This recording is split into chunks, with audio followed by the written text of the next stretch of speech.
दोस्तों welcome to new vlog. आप सब लोग कैसे हैं? आई होप आप सब लोग अच्छे होंगे, स्वस्थ होंगे, मस्त होंगे अपनी फैमिली के साथ। तो दोस्तों हम निकल रहे हैं मंदिर के लिए। तो सबसे पहले आपको महाशिवरात्रि की शुभकामनाएं। हैप्पी शिवरात्रि। भोलेनाथ, शिव जी, जो भी आप बोलते हैं, है ना, आप लोगों के ऊपर और आपके परिवार के ऊपर अपनी कृपा सदा बनाए रखे। तो दोस्तों इंडिया में तो क्या होता है ना, नुक्कड़ नुक्कड़ पे भाई मंदिर होते हैं। यहाँ पे मेरी कम्युनिटी में कहीं पर भी मंदिर नहीं है, तो हम लोगों को जाना पड़ रहा है इस टाइम पर मंदिर, और हार्डली 30 मिनट्स की ड्राइव है। दोस्तों आज मैं लेकर चलती हूँ आपको अपने साथ अमेरिका के हिंदू टेम्पल में। तो देखते हैं यहाँ पर क्या माहौल रहता है ना। इंडिया में तो आप लोगों को अच्छा खासा पता ही है ना, शिवरात्रि के टाइम क्या माहौल रहता है। भाई लंबी लंबी लाइनें लगी होती है, यहाँ पर भी लगी होती है, बट वो डिपेंड करता है एरिया टू एरिया। तो हम देखते हैं इस मंदिर में क्या माहौल है। तो दोस्तों अमेरिका में रहकर भी कुछ दिन ऐसे होते हैं जो कि दिल को सीधा इंडिया ले जाते हैं। तो दोस्तों चाहे इंडिया हो या अमेरिका, शिव जी हर जगह है, बस आस्था होनी चाहिए। ये मैटर नहीं करता कि हाँ हम अमेरिका में रहते हैं तो भाई पूजा पाठ नहीं करते। मुझे ऐसा लगता है कि जो इंडियंस है ना, अमेरिका आकर या किसी भी फॉरेन कंट्री में जाकर ना, इंडिया से ज्यादा अपने कल्चर को ज्यादा इंपॉर्टेंस देते हैं, है ना, क्योंकि दूर रहकर ना उन चीजों की इंपॉर्टेंस समझ आती है।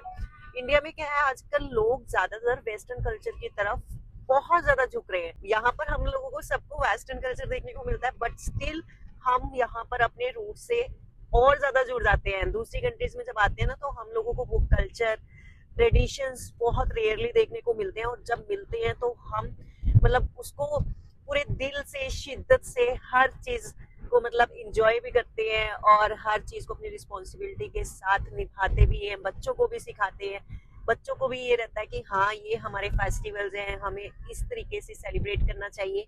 तो ऐसा नहीं है कि वेस्टर्न कल्चर में आते ही इंडियन जितने भी भारतीय हैं अपने कल्चर को इम्पोर्टेंस नहीं देते। बल्कि मुझे जो पर्सनली यहाँ पर फील हुआ है ना, मैं हमेशा यही देखती हूँ जब भी मैं मंदिर जाती हूँ, कोई भी फेस्टिवल देखती हूँ यहाँ पर, तो मुझे ऐसा लगता है यार इंडिया से ज्यादा तो यहाँ पर लोग मतलब बहुत पूरे भक्ति भाव से, है ना, डूबे हुए होते हैं, और अपने कल्चर की हर एक छोटी छोटी चीज को इतनी इंपॉर्टेंस देते हैं ना भाई, बारीकी से। तो अगर दोस्तों मैं अपने हस्बैंड का एग्जांपल लूँ ना, भाई ये अमेरिका में बहुत टाइम से है, तो मैं बात कराती हूँ। ना आप अमेरिका में कितने सालों से हो? 40 ईयर्स। तो इनको 40 ईयर्स हो गए यहाँ पर।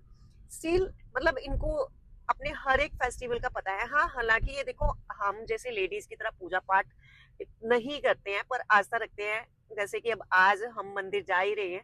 शादी से पहले पता नहीं क्या सिस्टम था क्या नहीं, बट मुझे इनको देख के जितना मतलब मैं इनको समझ पाई हूँ कि हाँ इनको पता है कि हाँ हमारे ये ट्रेडिशंस हैं, है ना, इस तरीके से फॉलो किए जाते हैं। तो जब घर में होगा तभी बच्चे को पता होगा, है ना। तो ऐसे तो नहीं पता होता। अब जैसे हम जा रहे हैं, ईमान अभी छोटा है, लेकिन हम मंदिर जा रहे हैं ताकि बच्चे को भी हमारे ट्रेडिशंस का, कल्चर का, है ना, पता चले। अभी मैं आपको कुछ बाहर का सीन दिखाती हूँ। अभी पहले हम लोग फ्रूट्स खरीदेंगे, है ना, मिल्क खरीदेंगे, जो भी अपन ने मंदिर में, है ना, शिव जी को अर्पित करना है। तो अपन पहुंच गए यहाँ पर वॉलमार्ट। यहाँ से अपन फ्रूट्स ले लेते हैं। ये दोस्तों यहाँ का पार्किंग लेन है। तो दोस्तों अपन ने फ्रूट्स वगैरह ले लिए हैं, अब हम निकल पड़े हैं मंदिर के लिए। तो चलिए अब मंदिर पहुंच के मैं बात करती हूँ आपसे। तो दोस्तों हम पहुंच चुके हैं मंदिर। तो अपन ने थोड़ा सा पार्किंग भाई थोड़ा दूर लगाई है, क्योंकि यहाँ पर पार्किंग मिलती ही नहीं है ना। तो अब हम यहाँ से चलते हैं पैदल मंदिर की तरफ। तो ये देखिए यहाँ पर हमने अपनी गाड़ी लगा दी है पार्किंग में, है ना, और उधर से अपन जाएंगे मंदिर। तो दोस्तों मैंने अपने हस्बैंड को बोला इतनी जगह खाली पड़ी हुई है भाई, यहाँ लगा दो है ना। मुझे मार्किंग तो दिखी नहीं। फिर मेरे हस्बैंड कहते हैं ये जो इन्होंने बॉक्स बनाया हुआ ना, आप ये देख रहे हो पूरा बॉक्स, तो इसका मतलब है यहाँ पर डू नॉट पार्क, यहाँ पे पार्क नहीं कर सकते भाई। तो अपन को थोड़ा सा दूर जाना पड़ा पार्किंग करने के लिए, क्योंकि यार यहाँ पर ना रूल्स बहुत ज़्यादा स्ट्रिक्ट है, आपको फॉलो करने ही पड़ते हैं, नहीं तो भाई टिकट मिल जाती है तो ये है Shri Asa Mai Hindu temple. Let me show you. देखिए अपन पहुंच चुके हैं इस मंदिर में। तो दोस्तों ये है मंदिर का मेन हॉल, जहाँ पर पूजा हो रही है। सब लोग पूरे श्रद्धा भक्ति भाव से यहाँ पर आए हुए हैं। तो आज तो अभी आपको इतनी लंबी लंबी लाइनें नहीं नजर आ रही है, क्योंकि हम जल्दी चले गए थे 9 बजे के करीब। लेकिन अगर आप 12-1 बजे के आसपास जाओ तो यहाँ पर लंबी लंबी लाइन्स होती हैं। और आज वैसे भी संडे है तो लोग जल्दी भी आ रहे हैं। अगर जॉब वॉब पे होते, संडे नहीं होता है ना, तो फिर ये होता है कि लोग अपनी कन्वीनियंसी के अकॉर्डिंग आते हैं भाई, जिस टाइम उनको टाइम लगे। तो यहाँ पर आप देख रहे हो सब अच्छे से जल अभिषेक भी कर रहे हैं शिव जी को, है ना। और ये जो लेडीज़ हैं ये भगवान जी के पूरे कपड़े-वपड़े ऑर्गेनाइज़ कर रही हैं, उनको अच्छे से सजा रही हैं, यहाँ पंडित जी प्रसाद दे रहे हैं। तो हमारी तो पूजा हो गई, आपको मैंने भगवान जी के दर्शन भी करा दिए, है ना। वंस अगेन आपको हैप्पी शिवरात्रि। और यहाँ पर ये एज़ अ प्रसाद चाय है, सेल्फ सर्विस है, अपने आप लो। तो दोस्तों अपन ने दर्शन तो कर लिए भाई, है ना, और अपन को प्रसाद भी मिल, ये देखिए मैंने ना ये जिप-लॉक बैग में डाल दिया ये प्रसाद। और दोस्तों मुझे ये बताओ भाई, इंडिया में क्या वेदर है? शिवरात्रि पे नॉर्मली थोड़ा सा ना गर्मियों का एहसास होना शुरू हो जाता है इंडिया में तो ना, कि हाँ गर्मियाँ आने वाली हैं। यहाँ पर तो अभी ठंडी हवाएं चल रही है, लेकिन हाँ उतनी ठंड आज के दिन नहीं है जितना मैंने अभी फील किया है बाहर निकल के। थोड़ा जैकेट वैकेट, नॉर्मल जैकेट डाली हुई है ना, ज़्यादा हैवी जैकेट भी नहीं डाली हुई है, बट हवा चल रही है। यहाँ की जो हवाएं हैं ना दोस्तों, वो बहुत खतरनाक होती है यार, पूरी स्किन आपकी ड्राई कर देती है। और कई बार तो ये होता है जैसे आपने अगर ग्लव्स वगैरह नहीं डाले हुए ना, पूरी फिंगर्स फ्रीज हो जाती है, ऐसा लगता है कि बस खून निसरने वाला ही है, इतनी गंदी हवा चलती है यहाँ पे। ये मेरी गाड़ी ने ना टू टू बोलना शुरू कर दिया था, बेल्ट ही लगाना भूल गई मैं क्या होता है ना यार, समटाइम्स व्लॉग्स वगैरह के चक्कर में ना ये चीजें छूट जाती है। मैं सोच रही हूँ टू टू टू टू बोल रही है, तब भी दिमाग नहीं जा रहा, तब भी मैं व्लॉग ही बनाने में लगी हुई। मेरे हस्बैंड ने बोला, कहते बेल्ट बेल्ट क्योंकि आप एक चीज पे फोकस कर सकते हो, है ना। तो दोस्तों अभी हमें थोड़ा सा कैश की जरूरत पड़ गई, तो हम यहाँ पर ड्राइव थ्रू फैसिलिटी होती है एटीएम की, तो यहाँ से अब कैश अपना निकलवा रहे हैं। और इसके रिगार्डिंग अभी हमारी थोड़ा सा नोक झोंक भी हुई है। एक्चुअली पता नहीं यार, मैं जब स्टार्टिंग में यहाँ पर अमेरिका में आई थी ना, तो मैं जॉब तो कर नहीं रही थी, है ना, इंडिया में मैं जॉब करती थी। मैंने अपने हस्बैंड को कहा ठीक है मैं यहाँ जॉब तो कर नहीं रही, आप मुझे ना पॉकेट मनी दिया करो। तो वो पॉकेट मनी इकट्ठे करते करते ना मेरे पैसे मतलब अच्छे खासे बन गए। इनको ये लगता है कि पता नहीं मेरे पैसे ही मार लिए, मतलब इतने। यार हम लेडीज ऐसी ही होती है ना, इकट्ठे करते रहती हैं। तो जो नोक झोंक हुई है वो आप आगे सुनिए। तो दोस्तों अपन ने, है ना, एटीएम से पैसे निकलवा लिए। मैं पैसे मांगती रहती हूँ इनसे, पैसे नहीं निकाल के देते, और फिर ऊपर से कहते हैं मुझे चुन्ना लगा देती है। जो भी, तो आज तो हमें जरूरत पड़ गई, हमें कुछ काम था तो अपन ने निकलवाया, अदरवाइज अपन कैश रखते ही नहीं है। तो कहाँ से गड़बड़ होगी ये बताओ। आप कहते हो ना कि मेरे साथ गड़बड़ करती है, गड़बड़ करती है। कैश रखो तब तो चलो समझ आता है यार, वाइफ गड़बड़ कर भी देती है ना, बट मेरा तो वो नेचर है ही नहीं है। बताओ अब।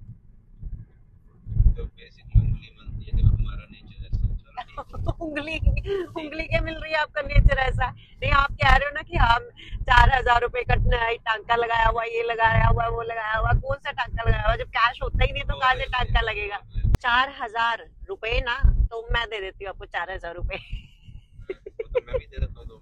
4,000 रुपए कुछ नहीं है दोस्तों, $4,000 की बात हो रही है हमेशा बोलते रहते $4,000 $4,000 का चुन्ना लगाया, चुन्ना लगाया। पता नहीं कौन सा चुन्ना लगाया मैंने $4,000, मुझे आज तक नहीं समझ आई मुझे तो मैंने छिपाए नहीं है, आपसे लिए है, ये तो नहीं है ना कि हाँ तोला। फिर कहाँ से आया मेरे पास? एग्जैक्टली हाँ। मैंने दिए थे हाँ। रखने के लिए, वो ये नहीं कि मतलब हाँ दिए थे जेब में डालने के लिए। हाँ अच्छा, तो रखने के लिए और जेब में डालने के लिए क्या फर्क होता है? हाँ, किसी को देने थे, तो किसी को देने थे तो आपने मांगे थे तो मैंने आपको दे दिए थे ना। हाँ, इसमें से 4,000 कम दे ओला, ऐसा थोड़ी ना होता है 4,000 अपने आप से बातें बनाई जाते हैं। दोस्तों ये देख लो, एक टिपिकल हस्बैंड की इस तरीके। No, now you behave like a typical husband. I want my 4,000. Oh, you want? You want? 4,000. 4,000. What 4,000? Yeah, the one that you did fraud. I didn't do any fraud. Yeah, this is fraud. No, you are lying. तो यार ये तो चलो चलती रहती है लोग जो। हाँ, I know, मुझे पता है ऐसा नहीं है, वो तो मुझे पता है यार। मुझे टाका लगाने की जरूरत ही नहीं पड़ती यार, कोई चीज चाहिए होती है ऑब्वियस ही बात है। मतलब ऐसा नहीं है कि टच वुड जो भी मैं कहती हूँ कि हाँ मुझे मिल जाती है। नहीं, कल से नहीं मिलेगी, कल से नहीं मिलेगी, बात ही खत्म हो गई। अच्छा, तो मतलब मुझे ऐसा लगता है कि जो चीज की जरूरत है वही लो, है ना। कोई जरूरत नहीं है, अब कोई जरूरत नहीं है। क्यों नहीं है? नहीं, जरूरत तो पड़ती रहती है। नहीं, तो दोस्तों मैं फाइनली घर पहुंच चुकी हूँ, और घर आके मैंने अपना जो भी फास्ट का खाना था वो बनाया है। मैंने फास्ट रखा है, आप लोगों ने रखा है तो मुझे कमेंट सेक्शन में ज़रूर ड्रॉप कीजिएगा। और ये कुट्टू के आटे की पकौड़ी और ये जो आप आलू की सब्ज़ी देख रहे हो, मेरे हस्बैंड ना दही के साथ खाना पसंद नहीं करते, तो उनके लिए स्पेशल ये तरी वाली आलू की सब्ज़ी बनाती हूँ, अपने लिए सूखी बनाती हूँ। तो आई होप आपको व्लॉग पसंद आया होगा और प्लीज़ व्लॉग को अपना प्यार दीजिएगा। बाय।